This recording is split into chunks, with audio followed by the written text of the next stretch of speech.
할렐루야.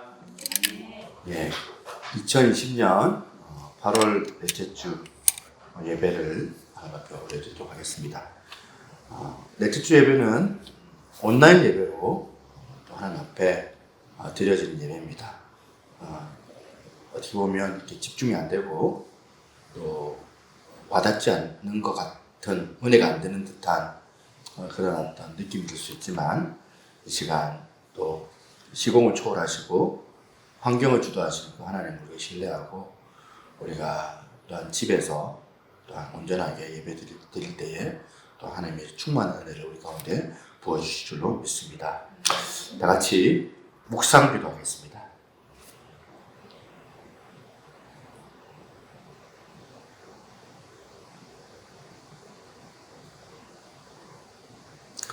우리 사도신경 하시면서 하나님 앞에 신앙 고백 드립니다. 전능하사 천지를 만드신 하나님 아버지를 내가 믿사오며 그 외아들 우리 주 예수 그리스도를 믿사오니 이는 성령으로 잉태하사 동정녀 마리아에게 나시고 본디오 빌라도에게 고난을 받으사 십자가에 못 박혀 죽으시고 장사한 지 사흘 만에 죽은 자 가운데서 다시 살아나시며 하늘에 오르사 전능하신 하나님 우편에 앉아 계시다가 저리로서 산 자와 죽은 자를 심판하러 오시리라. 성령을 믿사오며 거룩한 공예와 성도가 서로 통하는 것과 죄를 사하여 주시는 것과 몸이 다시 사는 것과 영원히 사는 것을 믿사옵나이다. 아멘. 우리 찬송가 70장 같이 읽겠습니다.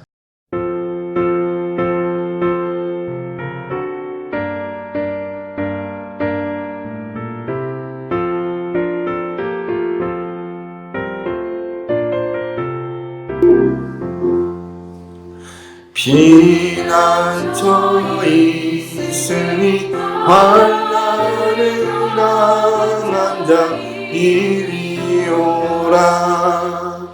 하늘이 변하고 물결이 일어나 산 위에 넘치는 두렵지 않네. 이방이 떠들고 나라를 모여서 진동하나 우리 주 목소리 한 번만 말하면 천하의 모든 것 말하겠네. 전주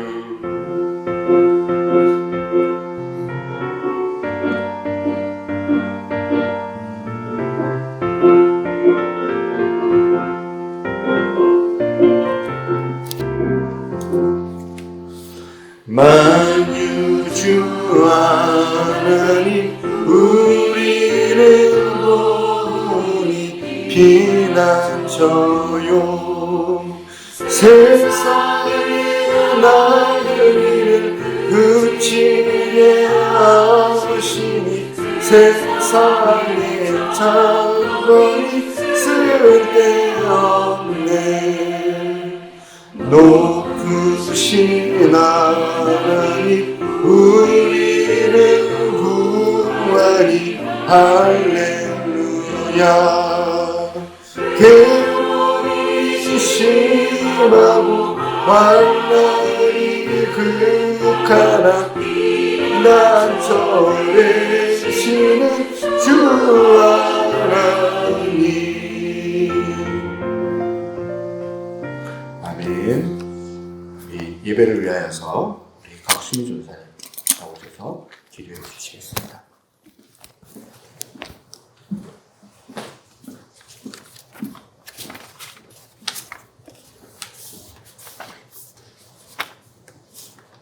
하나님 아버지, 오늘도 예배자로 불러주셔서 감사합니다. 온 세계가 불안과 분쟁 가운데 있고 코로나19 확산으로 인하여 경제적인 위기로 생계 위협을 받고 있습니다. 지구온난화 현상으로 하나님의 창조 질서가 파괴되어 가고 홍수로 인해 가족을 잃고 삶의 터전을 잃는 우리 이웃이 고통 중에 있습니다. 하나님 위로해 주시고 이 위기의 순간이 예수님을 만나 영육의 문제에서 구원함을 받는 교회가 되게 하옵소서. 하나님의 도우심을 구하며 더 많이 부르짖어야 할 시기임에도 불구하고 함께 모여 예배드릴 수 없는 안타까운 현실 가운데 있습니다. 하루속히 코로나로 인한 혼돈과 무질서에서 벗어나 마음껏 하나님을 찬양하고 예배하게 하옵소서. 하나님 아버지, 이 땅 가운데 하나님의 공의와 하나님의 정의로운 통치가 이루어지기 원합니다. 우리나라 대한민국 자유민주주의 국가의 질서가 회복되어서 모든 불의가 사라지고 불법을 행하는 자들이 하나님 앞에서 잠잠하게 하옵소서. 우리나라 정치, 경제, 사회, 문화, 교육에 이르기까지 바로 정직한 마음으로 시대를 분별하고 하나님의 지혜를 구하는 의정자들이 세워지게 하옵소서. 그러기 위해서 복음에 비친 우리 민족교회가 일어나 깨어 기도해야 합니다. 겸손함으로 회개하고 엎드려야 합니다. 이 시대를 분별할 수 있는 영적 안목을 열어주옵소서. 이곳 정간 땅에 하나님의 뜻과 섭리 가운데 새노래 교회를 세워주심을 감사드립니다. 우리 새노래 교회가 정간 땅을 살릴 수 있는 준비된 교회가 되게 하옵소서. 살아있는 말씀으로 양육받은 우리 성도들이 성령으로 하나 되어 그리스도의 사랑으로 서로 섬기며 다음 세대를 품고 기도하게 하옵소서. 이 세상을 바라볼 때 다음 세대 아이들이 소망이 없습니다. 예수님이 소망이 되어주셔서 이 시대를 변화시킬 수 있는 참된 예수님의 제자로 살아나게 하옵소서. 우리 새노래 교회가 이 시대적 사명을 잘 감당할 수 있는 성령의 능력을 주옵소서. 우리 힘으로는 불가능하지만 하나님이 함께 하시면 할 수 있습니다. 송문석 목사님 말씀 선포하십니다. 생명을 살리는 능력의 말씀이 되어서 우리 가족들이 온전한 믿음의 과정을 이루게 하시고 직장과 사업대에서 영향력 있는 증인의 삶으로 구원의 통로로 열매 맺게 하옵소서. 모든 영광 하나님께 올려드립니다. 영광 받아 주옵소서. 예수님의 이름으로 기도드립니다. 아멘.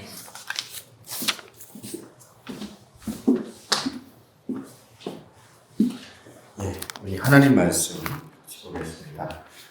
구약 성경 734쪽 예레미야 7장 1절부터 보겠습니다. 예레미야 7장 1절부터 7절까지만 그렇게 보시죠. 1절부터 7절까지만 그렇게 보겠습니다. 제가 한 절, 여러분들이 한 절 이렇게 해서 교독을 해봅니다. 성벽이 건축됨에 문짝을 달고 문지기와 노래하는 자들과 레위 사람들을 세운 후에 내 하나님과 영혼의 하나님과 함께 예루살렘을 사게 하였는데 하나님은 순수스러운 사람이요 하나님의 영광이 우리 중에서 피어나시더라. 내가 그들에게 이르기를 해가 높이 뜨기 전에는 예루살렘 성문을 열지 말고 아직 파수할 때에는 곧 문을 닫고 빗장을 치르며 또 예루살렘 주민이 각각 자기가 지키는 곳에서 파수하되 자기 집 맞은편을 지키게 하라 하였노니 그 성하고 방대하고 그 중에는 적으며 가온 빛과 건축하지 못하였습니다. 내 하나님이 내 마음을 감동하사 귀족들과 민장들과 백성을 모아 그 계보대로 등록하게 하심으로 내가 처음으로 돌아온 자의 계보를 얻었는데 거기에 기록된 것을 보면 영적의 백발과 배도다니는 사이에서 착각한 것을 하며 농일을 받고 예루살렘과 유다에 이르러 각기 자기들의 성읍에 있는 자들고 스룹바벨과 예수아와 니에미아와 아사랴와 나야마와 나하마니와 모르드게와 빌산과 미스베렉과 비그웨와 누훔과 바하나와 함께 나온 이스라엘 백성의 명수가 이러하니라. 아멘. 오늘 말씀은 끝나지 않는 성벽 재건이라는 제목으로 함께 은혜를 나누기로 합니다. 여러분 연주에 많이 가보셨죠? 시민회관 같은 데를 가서 이렇게 연주회를 듣다 보면 간혹 가다가 이 시민들이, 관객들이 실수하는 그런 어떤 장면을 볼 수가 있습니다. 그 곡에 대한 이해도가 좀 떨어지고 또 그 곡을 이해를 잘 모르니까 여기서 끝나는 거겠지 하고 생각을 해가지고 일어나가지고 막 박수를 우리와도 같이 막 치는데 사실은 그 곡이 끝난 게 아닌 거예요. 마지막 한마디가 남아있는데 끝난 줄 알고 박수를 막 치는 겁니다. 그러면 참 이제 치고 난 다음에 참 머쓱하기도 하고 또 당황스럽게 웃는 일을 우리가 한 번씩은 우리가 경험해 본 기억이 있습니다. 크리스마스쯤 되면 교회 성가대, 큰 교회 같은 경우는 교회에서 막 핸델의 메시아 이걸 준비해가지고 막 찬란하게 웅장하게 악기와 함께 합창하는 그런 경우가 있습니다. 그리고 이제 메시아의 마지막 하이라이트가 이제 할렐루야라는 곡이잖아요. 이 합창곡 할렐루야가 나오는데 마지막 이 클라이막스 다 들어보셨을 거예요. 할렐루야, 할렐루야, 할렐루야 막 이렇게 반복이 되다가 그 다음 한 템포 쉬고 마지막 할렐루야로 마무리되는데 여러분 뭐 그런 경험 있을 거면 그쯤에 꼭 한두 사람이 먼저 막 박수를 치는 사람이 있거든요. 다 끝난 줄 알고 아직도 한마디가 이 할렐루야 한마디 이게 남았는데 핸델이 왜 이런 식의 작곡을 했을까? 아마 진짜 마지막에 한 번은 방점 찍고 싶은 그런 마음에서 그렇게 한 템포 쉬고 할렐루야 한 것이 아닐까. 그런데 그걸 모르면 뭐 중간에 다 끝난 줄 알고 사람들이 막 박수를 치는 경우들이 그렇게 더러 있더라는 겁니다. 오늘 본문 느헤미야 7장이 딱 그런 이제 장면이 아닐까 그 생각이 나요. 느헤미야가 보통 이제 전반부 후반부로 이렇게 나눠져 있는데 보통 먼저 느헤미야 전반부는 1장부터 6장 정도 생각하고 오늘 본문 7장부터 그 이후에가 후반부다 이렇게 얘기하는 사람도 있고 근데 또 어떤 사람들은 또 다르게 얘기해요. 7장까지 다. 먼저는 느헤미야와 더불어 성벽 재건 공사를 내용을 다루는 부분이 이제 1장부터 6장까지라고 친다면 그 이제 후반부는 성벽 재건 이후에 일어나는 영적인 개혁을 다루는 내용을 이제 후반부라고 이제 말할 수 있잖아요. 그런데 오늘 전반부는 지금 7장까지 저는 이게 맞다고 생각이 들어요. 성벽 재건 공사가 7장까지가 포함이 된다. 6장까지는 사실 성벽 재건 공사, 이 외관적인 공사는 다 끝이 났지만 이게 마치 핸델의 메시아 할렐루야 할렐루야 할렐루야 하다가 맨 마지막에 그렇게 한 박자 쉬고 들어가는 그 방점, 그 웅장한 그 할렐루야가 7장이 아닐까 저는 이렇게 생각이 드는 거예요. 7장 1절 한번 보시겠습니다. 7장 1절에 보니까 사모님 그 설교 포인트 받으셨어요? 네, 그거 보시면서 7장 1절에 성벽이 건축됨에 문짝을 달고 문지기와 노래하는 자들과 레위 사람들을 세운 후 여기에 보면 성벽이 건축됨에 이거는 6장의 그 말씀을 다시 한번 되풀이 반복하는 건데요. 근데 여러분 지금 이 성벽이 건축됨에 하고 난 다음에 이렇게 말씀이 끝나는 것이 아니더라는 겁니다. 그 다음 뭐라고 되어 있어요? 성벽이 건축됨에 문짝을 달고 문지기와 노래하는 자들과 레위 사람들을 세운 후에 저는 이 마지막 마무리가 사람들을 세운 후에 이게 이 문구가 굉장한 의미가 있다고 봅니다.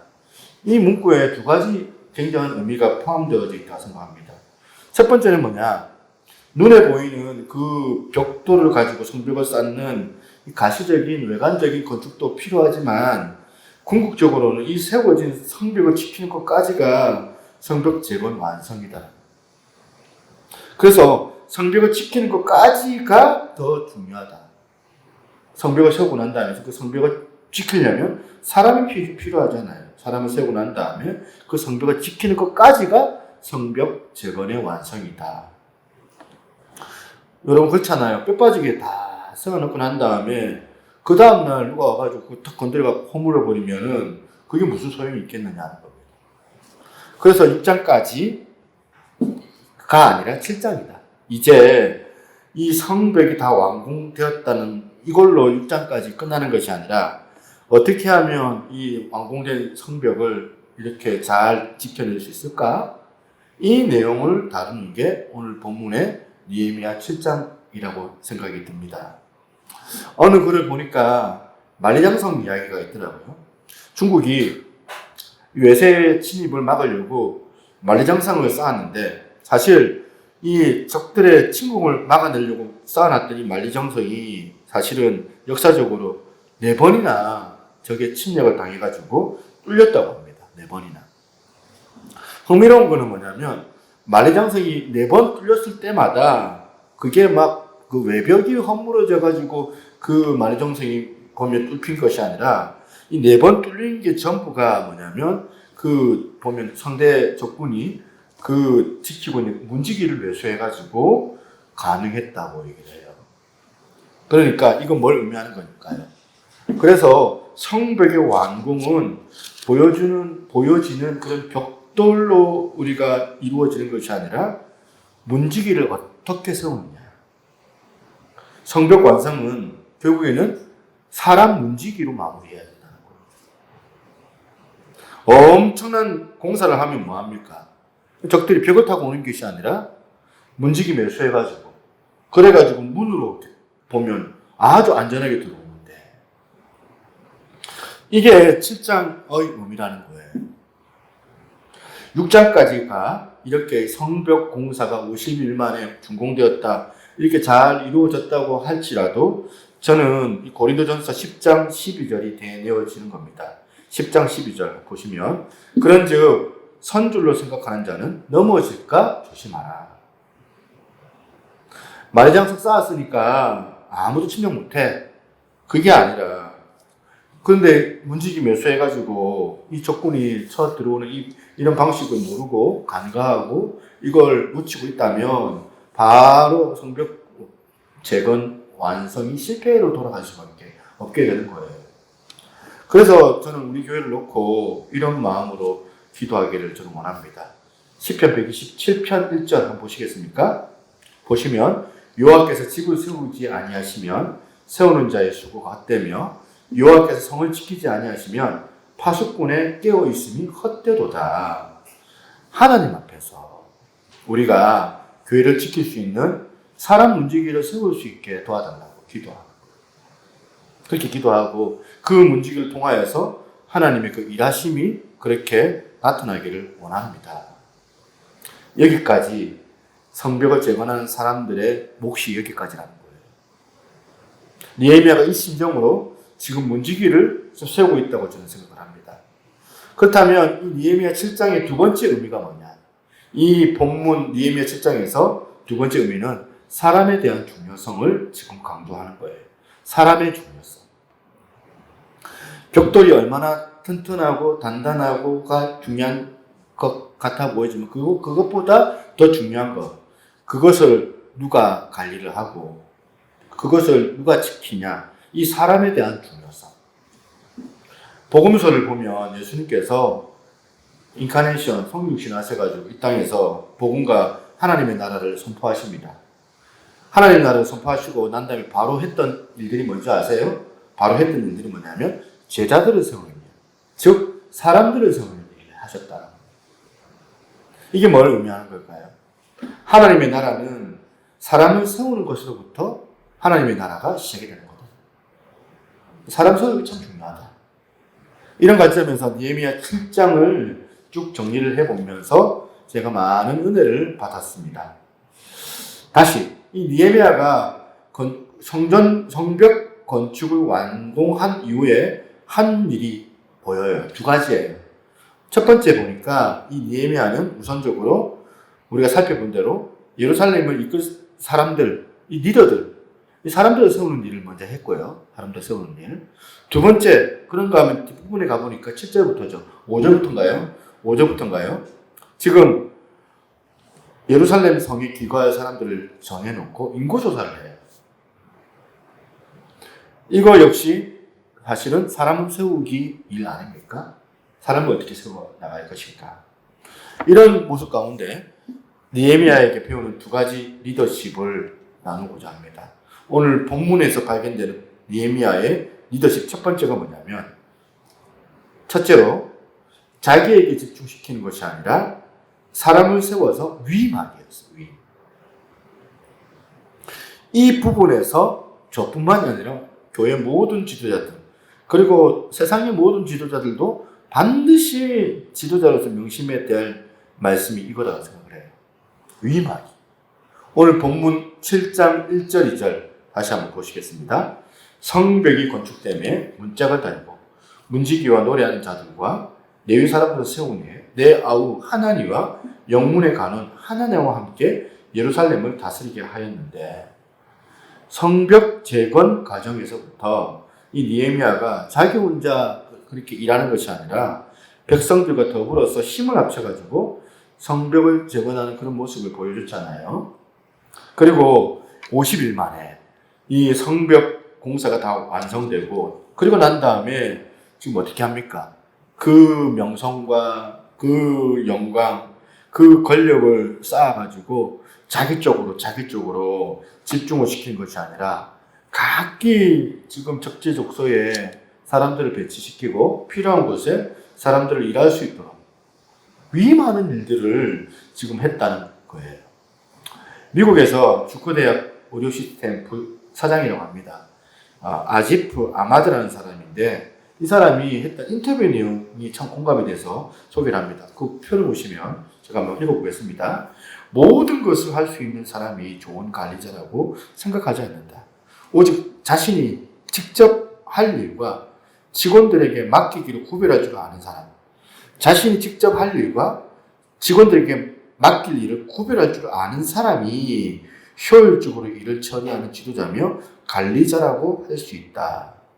이거는 목회하는 목회자들, 저 같은 사람들에게는 그대로 적용되는 것 아닙니까? 담임 목사가 할 일이 뭐고, 또 어떤 거는 우리 재직들한테 위임을 시키고, 또 어떤 거는 우리 성도들한테 맡기고, 우리 교육자들에게 맡겨야 되는 거를 정확하게 구분할 줄 아는 그 사람이 좋은 지도자가 된다는 거예요. 오늘 본문에서 니에미야에게 배우는 것이 뭐냐면, 첫 번째가 위임이에요. 과연 사람들을 세우는데 철저하게 그 사람들을 위임할 수 있겠는가? 이론은 쉬운데 사실은 어려워요, 쉬워요? 어려운 얘기죠. 그죠? 이론은 쉬운데 결코 이거는 사실적으로는 현실적으로 쉬운 일이 아니기 때문에, 그래서 우리가 하나님 앞에서 은혜를 구하는 겁니다. 기도하면서.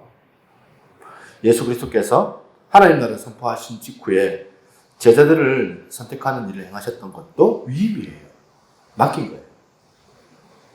이렇게 사람을 세우는 위임, 리더십이 참 중요한데, 그 본을 보여주는 오늘 본문이 바로 이 니에미야예요. 그렇다면 그런 니에미야가 위임하는 리더십과 관련된 두 가지를 살펴보아야 되는데, 두 가지 질문을 한번 해보자는 거예요. 첫 번째, 먼저 위임한 사람들에게 어떤 일을 위임하였느냐. 두 번째, 그리고 그 위임한 사람들을 어떤 기준으로 뽑았느냐. 이 두 가지 질문 아닙니까? 먼저 어떤 일에 사람을 뽑았느냐. 1절 다시 한번 보겠습니다. 성벽이 건축됨에 문짝을 달고, 그 다음에 문지기와 노래하는 자들과 레위 사람들을 세운 후에, 지금 보니까 어떤 사람들 세웠냐면 세 종류의 사람들을 세웠어요. 첫 번째는 누구예요? 니에미야가 임명했던 첫 번째가 누구냐면 문지기예요. 그 다음에 두 번째, 세 번째는 사실상 같은 역할을 하는 사람들이에요. 노래하는 자들, 레위 사람들. 여기서 노래하는 사람들은 배짱이처럼 한량으로 그냥 놀고 먹고 하는 그런 사람들이 아니고, 누굴 얘기하는 걸까요? 성가대원들, 찬양대원들, 예배를 섬기는 사람들. 노래하는 사람들이나 레위인들은 이 이스라엘의 이 제사를 돕는 사람들이었어요. 요즘으로 치면은 예배를 섬기는 역할들이에요. 그러니까 지금 보면 두 갈래로 딱 사람을 세워야 된다, 이 방향이 잡혀져 가는 거잖아요. 하나는요, 현실적으로 문지기예요. 외곽의 성벽을 지키기 위한 문지기. 외부의 침입을 막으려고 준비해 놓은 사람, 이 문지기의 역할을 하는 사람 먼저 첫 번째 세워야 되고, 두 번째, 그런가 하면 그게 다가 아닙니다. 외부의 공격을 우리가 막아내지만 또 내부의 문제, 부정과 부조리, 이 부패가 항상 안에서부터 벌어지는 것들이 되어지기 때문에 내부에서 자정 능력이 있어야 하잖아요. 내부에서 건강하게 만들 수 있도록 하기 위해서는 예배가 필요해요. 예배를 섬기는 일, 예배를 활성화시키는 그 일에 느헤미야는 그 필요한 사람들을 세웠다는 겁니다. 교회가 세상의 타락한 문화와 그리고 여러 이단들의 공격을 막아내는 이런 문지기를 우리가 세워야 되는 것도 필요하고, 또 외부의 공격만 잘 막는다는 걸로 통해서 교회가 결코 붕되는 게 아니에요. 내부적으로 건강해야 되는데 내부적으로 예배를 섬기는 일에 사람을 세우는 거예요. 예배에 은혜가 임하고 예배에 하나님의 역사가 드러나야지 그 속에서 교회가 살아나고 생명을 경험할 수 있기 때문에 예배를 섬길 수 있는 사람들을 위임하는 거예요. 이렇게 적절하게 사람들을 위임하고 배치하는 본을 이 느헤미야가 보여줬다는 겁니다. 그런가 하면 두 번째 질문이 아까 뭐였습니까? 이렇게 필요한 곳에 사람을 세우는 것도 중요하지만 기준이 필요해요. 어떤 기준으로 사람들을 세웠냐는 거예요. 기준이 나옵니다. 2절에 보십시다. 2절에 보니까 내 아우 하나니와 영문의 간원 하나냐가 함께 예루살렘을 다스리게 하였는데, 하나냐는 충성스러운 사람이요 하나님을 경외함이 무리 중에서 뛰어난 자라. 여기서 두 사람 하나니와 하냐냐. 그런데 어디서 많이 들어본 사람이죠. 하나니. 누구예요? 하나니. 어디서 나와요? 하나니가? 느헤미야 1장 맨 서두에 지금 나왔던 인물이 바로 하나니 아닙니까? 느헤미야 1장 2절 제가 읽어보겠습니다. 내 형제들 가운데 하나인 하나니가 두어 사람과 함께 유다에 내게 이르렀기로 내가 그 사로잡힘을 면하고 남아있는 유다와 예루살렘 사람들의 형편을 물은즉 그들이 내게 이르되 사로잡힘을 면하고 남아있는 자들이 그 지방 거기에서 큰 환난을 당하고 능력을 받으며 예루살렘 성이 허물어지고 성문은 불탔다 하는지라. 여러분, 여기서 나오는 하나니의 특징이 누구예요? 느헤미야의 아우라는 그런 이야기도 있지만 이게 지금 사실 포인트가 아니라 어떤 의미에서는 이 느헤미야에게는 하나님은 참 고마운 사람, 느헤미야로 하여금 꿈을 심어주었던 역할을 했던 사람이 바로 하나니 아닙니까?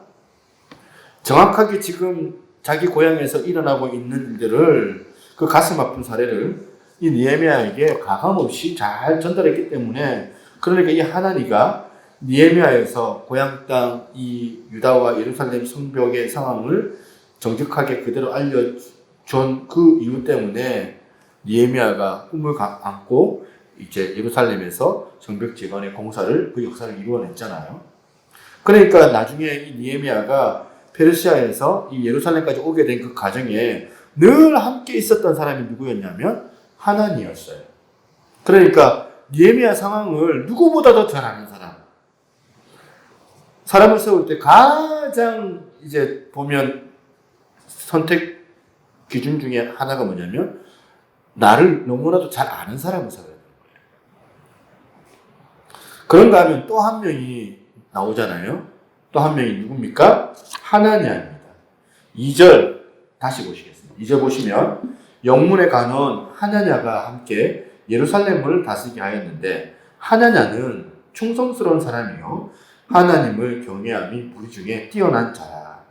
여기에 지금 느헤미야가 하나냐를 픽업했던 그 조건 두 가지가 나옵니다. 첫 번째는 뭐냐? 충성스러운 자였다.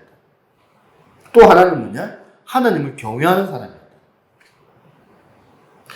하나님의 사례를 보면 정말 목회자가 이 부분에 대해서 정말 성도들한테 신뢰감을 줘야 되겠다, 이런 생각이 들어요.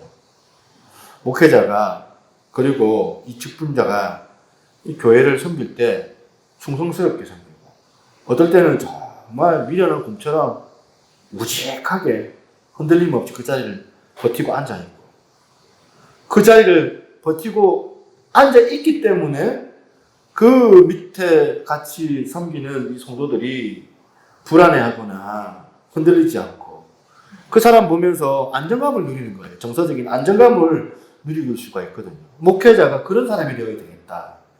그게 충성스러운 모습 아닙니까? 어떠한 여파와 상황이 어려운 가운데서도 마음을 개의치 않고 오히려 말씀 앞에서 하나님의 뜻 안에서 그들을 수행하려고 애를 쓰고 그리고 또한 어떠한 그 말들 가운데 휘둘리지 않는 사람. 만일 여호와 하나님을 경외함이 무리 중에서 뛰어난 사람보다 자기 명예를 위하여서 자기 카리스마를 위해서 뭐 어떻게 보면 교회 행사를 그렇게 막 보면 계획하고 만들어내고 자기를 위해서 자기 이익을 위해서 다른 사람들을 부리고 그렇게 다른 사람들을 이용하는 그런 사람이 만약에 느헤미야였다면 이 느헤미야는 우리가 존경할 만한 인물이 될 수가 없는 거죠. 우리가 바라볼 수 있는 인물이 아니라고 생각합니다. 여러분은 어떻게 생각하십니까? 여러분 주변에 동역자로 어떤 사람이 있기를 원하고 여러분은 또 어떤 사람이 되기를 원합니까? 만약 담임 목사인 제가 이 교회에 바로 무너질 것 같은 공동체라면 결코 제가 막 어떤 부분에서 막 말 한마디에 휘둘리고 또 어떤 상황에 보면 너무 막 보면 흔들거리는 모습을 보여주고 하면 그건 절대 좋은 리더라고 생각할 수가 없거든요. 제가 이제 사실은 여러분들 많이 걱정하잖아요. 굉장히 순진하게 사역을 하신다. 너무 순수해가지고, 혹시 상처받을까봐 걱정이다. 이런 얘기가 수차례 됐거든요. 근데 제가 고집하고 소신하고 좀 다른 것 같아요. 고집은 내 사리사욕을 위한 그것 때문에 내 기질에 의하여서 욕심을 부리는 게 이제 고집이라면 소신은 뭐예요? 하나님의 뜻에 맞춰가지고 그것을 이제 지켜내려고 애를 쓰고 또한 다른 사람들 다 틀렸다 하고 얘기할 때 옳다고 말할 수 있는 그러나 또 소신 발언도 할 수 있는 게 바로 그런 건 아니겠습니까? 하나님 보시기에 하나님께서 기뻐하실 만한 사람, 하나님을 경외하는 그 사람, 하나님 앞에 충성을 다하고 다른 지체들에게도 충성스럽게 그 지체들을 섬겨낼 수 있는 그 사람이 진짜 좋은 지도자라고 저는 생각을 하는 거예요.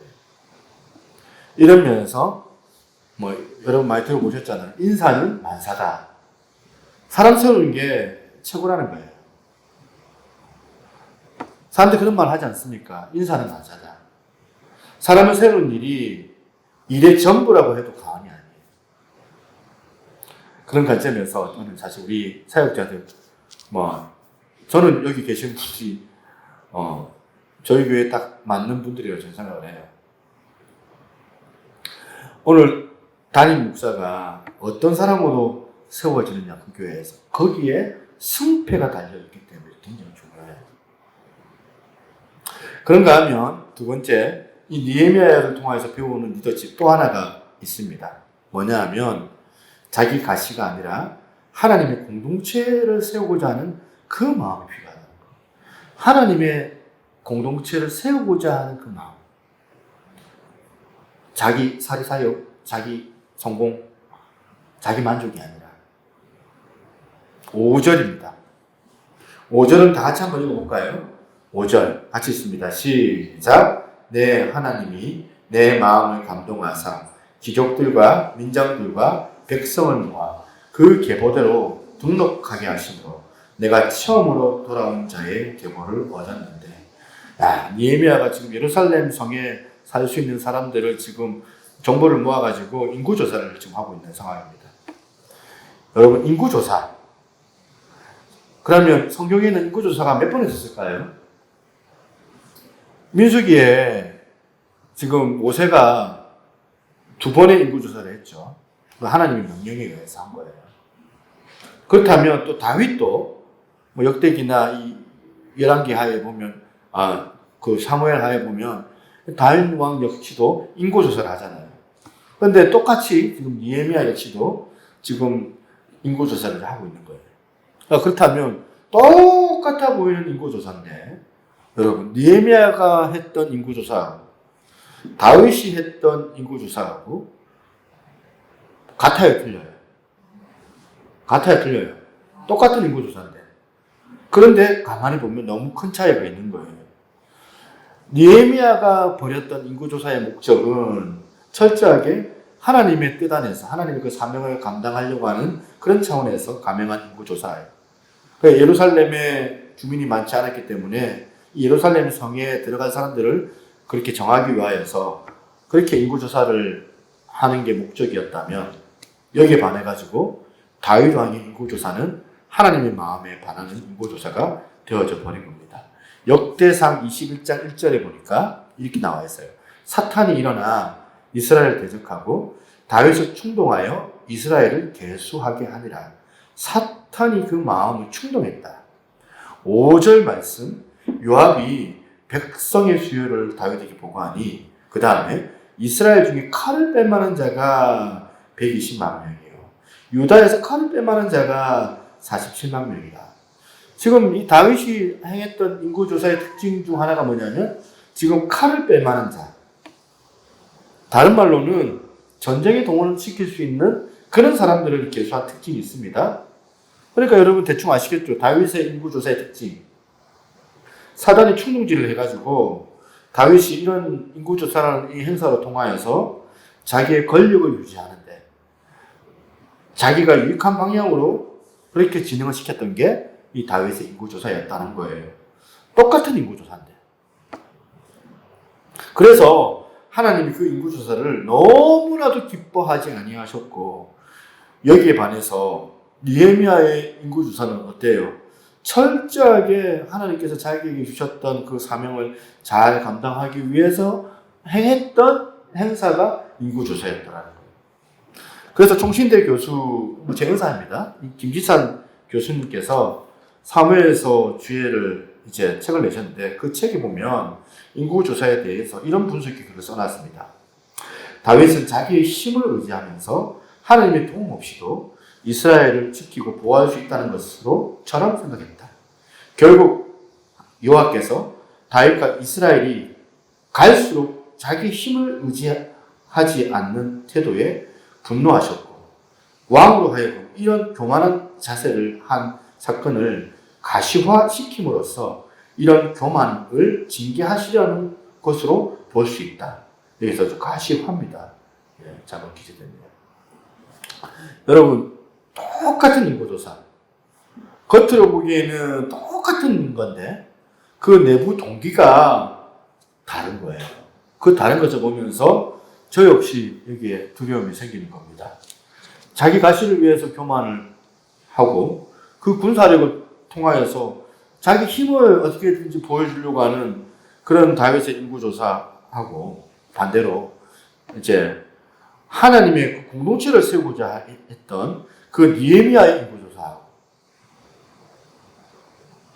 오늘 우리 지도자들에게 그리고 저와 여러분들에게 물어보는 거예요. 여러분들은 지금 어느 인구조사에 더 익숙하십니까? 끊임없는 이 두려움으로 우리 자신들을 돌아볼 수 있는 은혜가 있기를 소망합니다.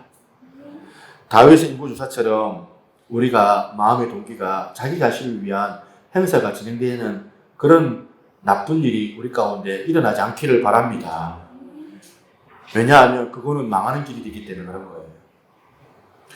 우리 교회에서 사람을 세우는 일이 철저하게 이 니에미야의 인구조사처럼 진행되기를 원합니다. 철저하게 하나님의 뜻을 수행하고 하나님께서 기뻐하신 그런 동기로 시작되기를 바랐을 뿐만이 아니라 그 과정에서 충성스러운 이 니에미야의 이 마음이 반영된 사역들이 우리 교회 가운데 계속해서 일어나기를 소망합니다. 여러분, 저도 인간이고 여러분도 인간 아닙니까? 누구나 다 나약한 인간이잖아요. 언제든지 말 한마디에 흔들릴 수 있고 또한 또 기가 얇아가지고 그 말에 막 휘둘리는 그런 어떤 연약한 인생이기 때문에 저 역시 여러분들의 기도가 필요합니다. 여러분들도 서로를 위해서 기도해 줘야 돼요. 우리 리더들이 느헤미야의 인구조사의 그 중심을 우리가 정말 잘 받들고 세워서 그래서 하나님 앞에 우리가 설 때 오랜 세월이 지나고 나서 우리 하나님께서 참으로 인정을 해주고 그것으로 또한 우리가 신앙생활 할 때 영원히 띄어지고 분별이 되어져서 정말 나중에 우리가 하는 그 교회와 교회 행사들이 정말 영육 간의 그 형통의 복을 받아 누릴 수 있는 그런 복된 행사가 우리 교회 가운데 경험되기를 소망합니다. 결론을 맺겠습니다. 코로나 사태 때문에 다시 영상 예배, 사실 보면 제가 이 설교를 지난 휴가 가기 전에 제가 이제 그 전 설교하고 같이 준비했던 설교거든요. 근데 참 이게 희한한 게 코로나가 다시 이제 재유행할 그 조짐으로 지금 지역 사회에서 지금 2주 동안 또 이제 예배도 좀 드리지 마라. 그리고 협조 공문도 띄우고 이렇게 지금 우리가 지금 불편한 상황이 이르게 됐잖아요. 과연 이 설교가 이렇게 맞는가? 여전히 우리는 지금 성벽 재건 공사 중인 것 같은 거예요. 여전히 우리는 아직 공사 중이에요. 한국 교회가 뭐 비난받는 경우도 있잖아요. 특히나 지금 잘못된 또 이렇게 지도력을 가지고 말하는 거라고도 될 수 있어요. 모 목사님께서 이제 집회에 참석을 해서 싸잡아서 지금 교회가 지금 욕을 먹고 있는데 한편으로는 그분의 그 의연함, 그분의 그 거침없음, 그렇게 욕을 먹는데도 뭐 웃는 모습들이 막 사진에 기재되니까 더 열받아 하는데, 저건 또 배워야 된다. 그 안에 분명한 소신이 있고, 분명한 자기 확신이 있기 때문에 하나님에 대한 그런 의연함은 있겠지만, 또 한편으로는 너무 지금 나간 거죠. 교회가, 목회자가 정말 말씀으로 성도들을 가르치고, 말씀으로 성도들을 깨우쳐내야 되는데, 오히려 이 정치 세력화를 만들어서 교회를 정치적으로 그렇게 만들어 버리면 그거는 하나님께서 과연 기뻐하시겠는가? 이 생각이 드는 거예요. 물론 교회가 권력의 신뢰가 돼서도 안 되지만 그런다고 해서 교회를 통하여서 정치 세력화를 만드는 것 자체는 하나님께서 기뻐하지 않는 일이다. 이 생각이 듭니다. 그 가운데서, 그 기록 가운데서 우리가 잘 분별하면 좋겠다. 이 생각이 드는 겁니다.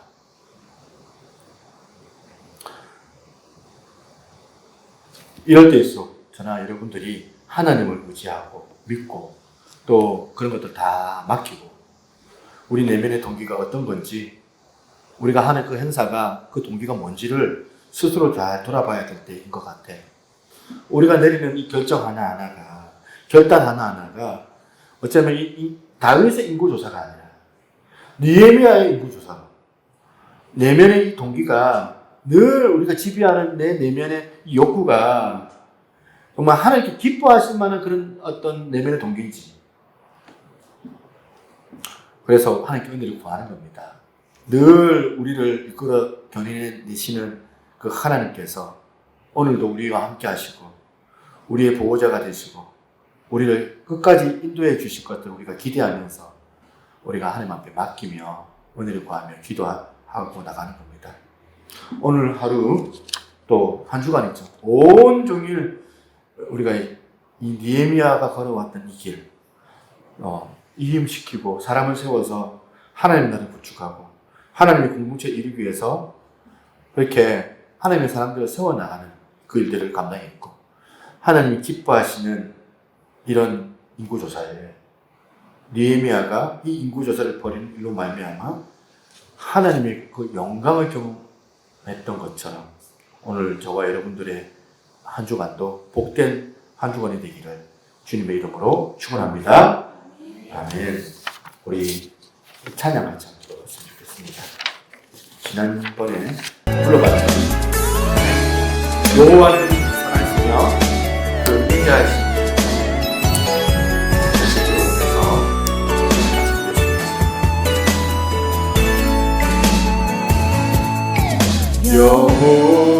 여호와는 선하시며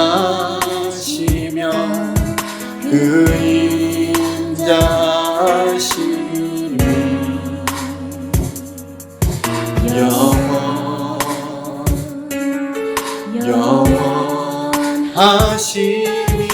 영원하시리라.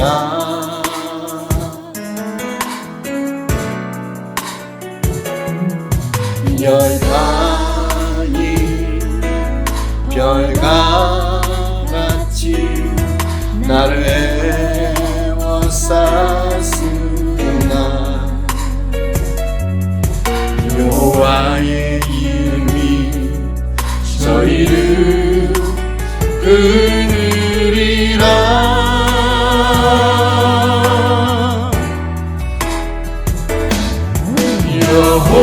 여호와는 내 편이시라.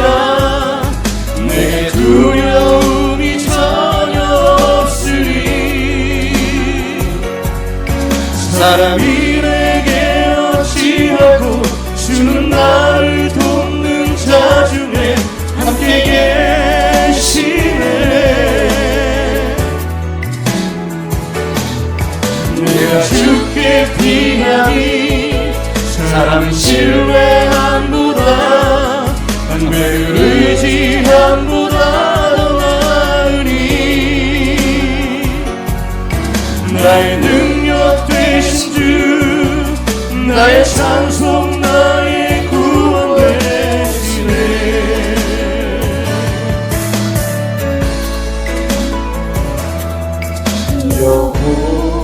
여호와여 구하오니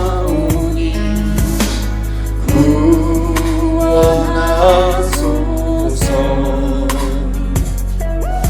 이제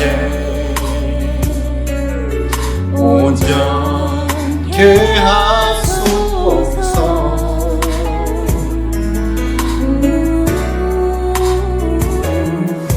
주님의 이름으로 오는 모든 자에 여호와의 축복이 영원히 함께하리.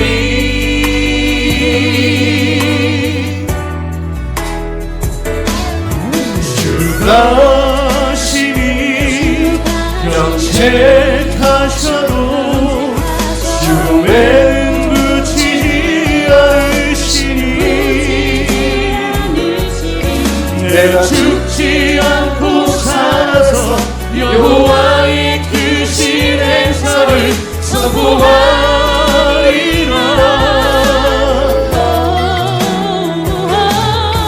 내게 문을 여소서. 주님의 의로운 문을 그곳에 내가 들어가 감사하리. 주가 응답하시니 내가 여호와께 감사하리라. 다시 한번 여호와를 주님의 날이라 기뻐하고 즐거워하라. 주는 나의 하나님 나의 하나님이라. 내가 영원토록 주를 높이리.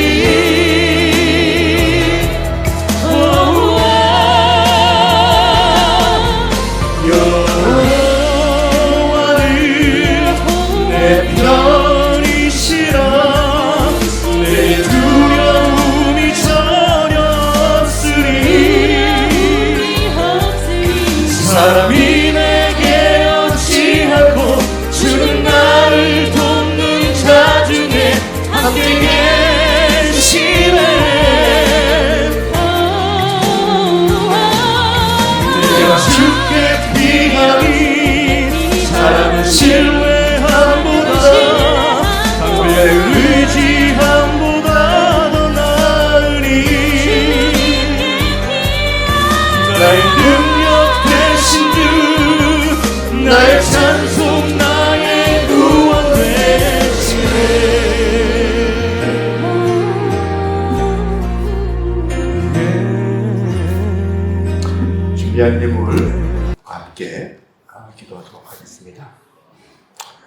좋으신 하나님 아버지 감사합니다.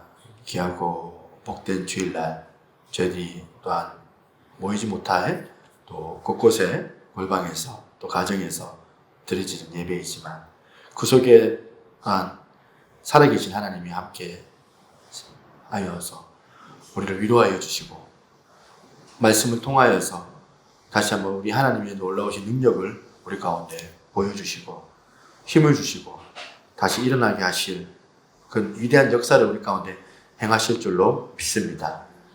주 앞에 귀한 예물 드립니다. 주께서 흠량하여 주시고 이 예물이 사용되어지는 곳마다 하나님의 그 영광이 나타나게 하여 주시옵소서.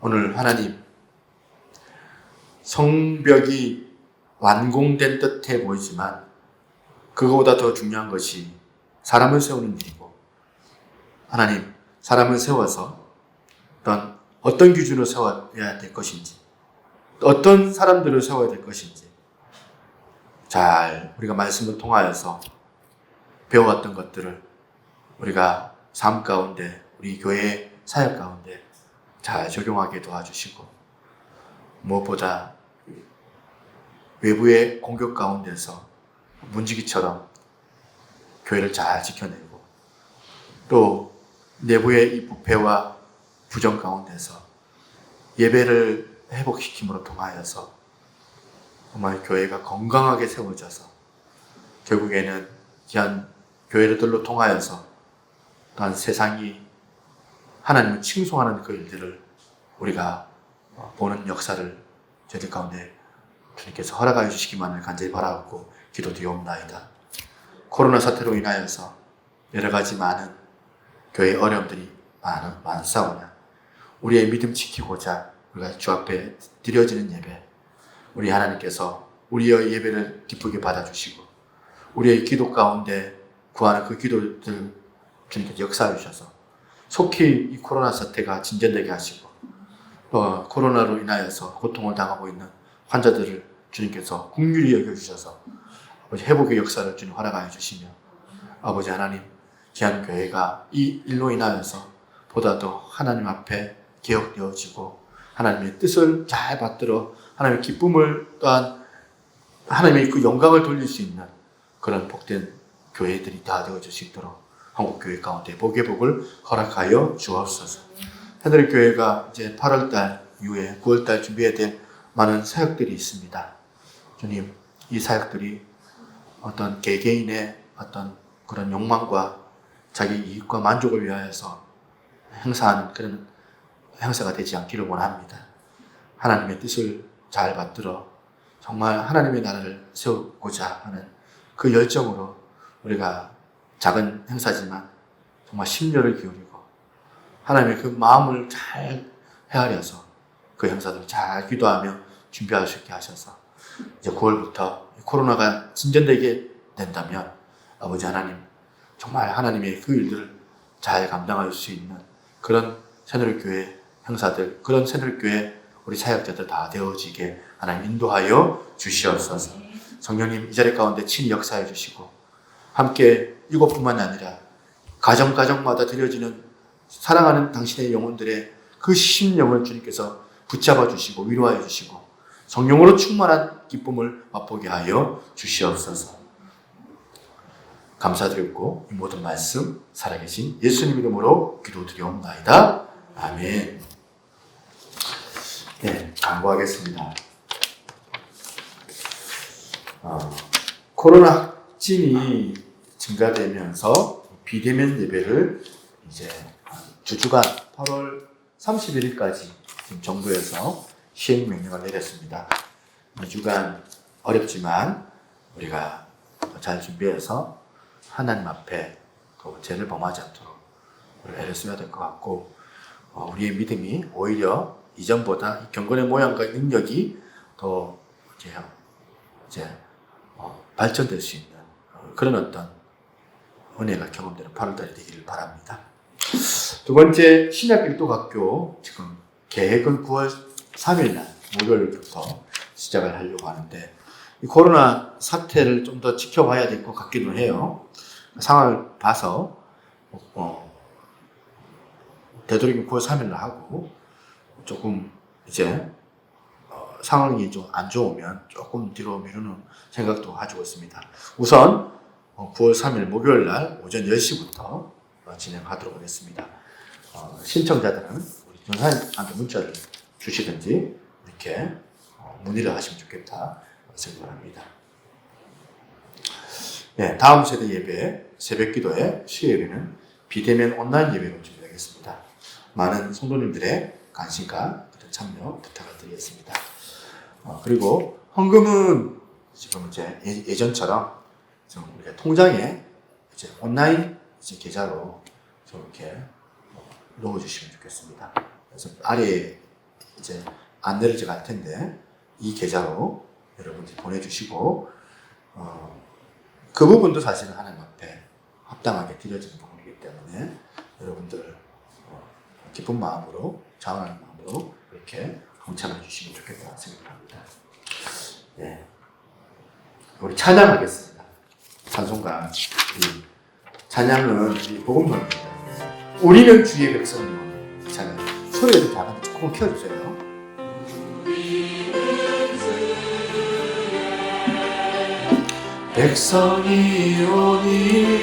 백성이오니 주의 그 긍휼을 선포합니다.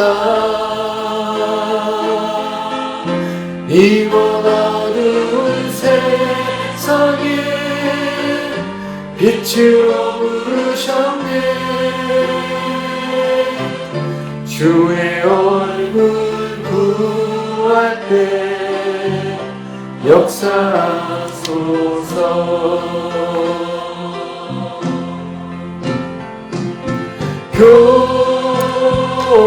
교회를 세우시고 이 땅 고쳐주소서.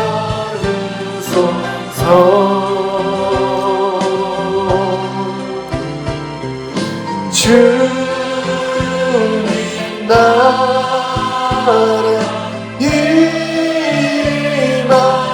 임하시고 주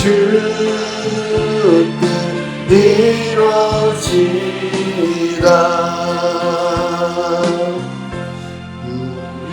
우리는 주의 백성이오니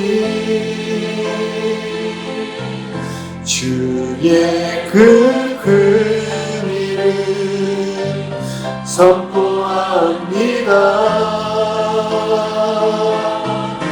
이곳 어두운 세상에 빛으로 부르셨네. 주의 얼굴 구할 때 역사하소서.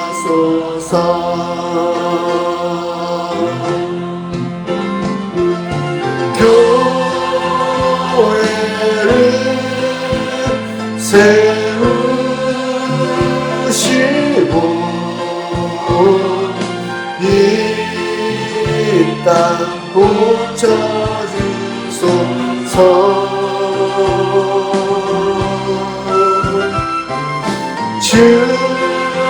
주님 나라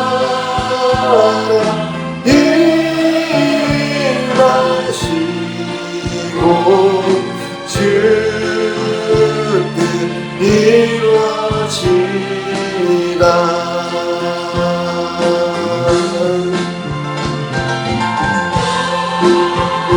해를 세우시고 이 땅 고쳐주소서.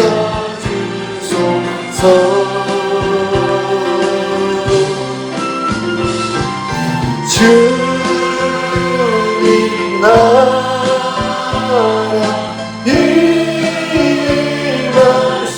임하시고 주 뜻 이루어지라.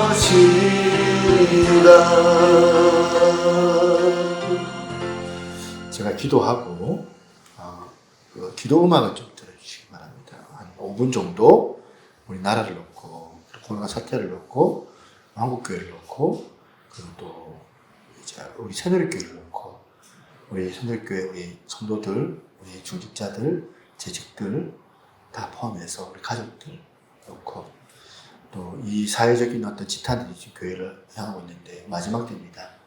우리가 그 가운데서 우리 믿음 잘 지킬 수 있도록 우리 성도들 그 마음 흔들리지 않게 도와달라고. 제가 축도 마무리하고 한 5분 정도 기도하고 이렇게 말씀드리겠습니다. 제가 축도하겠습니다.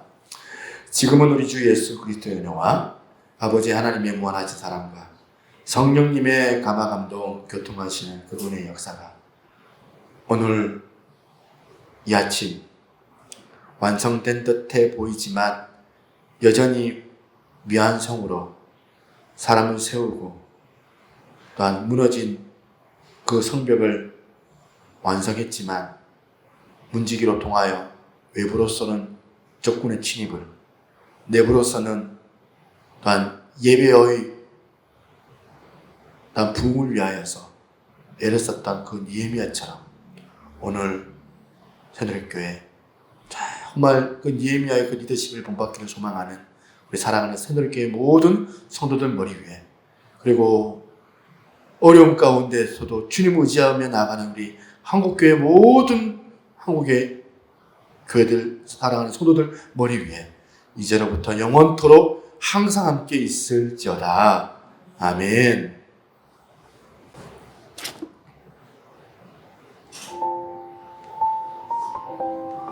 하나님 아버지 감사합니다. 오늘도 이 시간 주 앞에 나와 예배하며 아버지 주 앞에 또한 말씀을 통하여서 다시 한번 당신의 거룩한 역사를 경험하게 하여 주시니 감사합니다.